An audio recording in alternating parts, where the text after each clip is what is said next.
இதை பார்த்துட்டு யாரும் எனக்கு வந்து ஓசிடி அப்படி இப்படின்னு சொல்லாதீங்க. அந்த மாதிரி எந்த பிரச்சனையும் இல்லை. மேட் டைல் போட்டிருக்கோம், ஒரு 6 மாதத்துக்கு ஒரு வாட்டியாச்சும் டீப் க்ளீன் பண்ணணும், நல்லா ப்ரெஷ்ஷை வச்சு உரசணும். அதுக்கு நமக்கு வந்து தெம்பில்லாதனால அப்படியே நான் சமணப்பழம் போட்டு உட்காந்து அப்படியே என்னை சுற்றி தொடப்பேன். அப்புறம் கொஞ்சம் கொஞ்சம் நீங்கி போய் திருப்பி பண்ணிகிட்ருக்கேன். எனக்கு நல்ல வித்தியாசம் தெரியுதுங்க. பெட்ரூமில் வந்து நம்ம வந்து கிளாசி டைல் போட்டிருக்கோம், அது வந்து தொடச்சாலும் சரி தொடக்கலினாலும் சரி அது எந்த அழுக்கும் ஆகிறது இல்லை, சூப்பராக இருக்குது. ஒரு டீ கொட்டினா கூட ஒரு வாரம் நம்ம துடைக்காம விட்டால் கூட லைட்டாக ஒரு துணி வச்சு ஒரு வாரத்துக்கு அப்புறம் தொடச்சா கூட சல்லுன்னு போயிருங்க. ஆனால் இந்த மேட் டைலில் ஒரு 2 நாள் நீங்கள் ஏதாவது ஒரு கரையை பார்க்காம விட்டுட்டிங்கன்னு வச்சுக்கோங்க, அதை எடுத்தால் லைட்டாக அதோட அடையாளம் பார்த்திங்கன்னா நமக்கு எப்படி கையில் புண்ணானா அதுக்கப்புறம் அந்த புண்ணு போயிடும், ஆனால் அதோட அடையாளம் இருக்கும் பார்த்தீங்கன்னா அந்த மாதிரி அதோட அடையாளத்தை வச்சுட்டு தான் போகும். அந்த மாதிரியான ஒரு டைல் இது.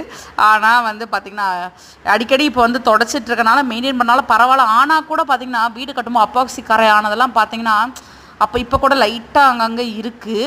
ஸோ அது துடைக்கும் போதே தெரியுது. ஸோ சில இடத்துல கரை ஆனால்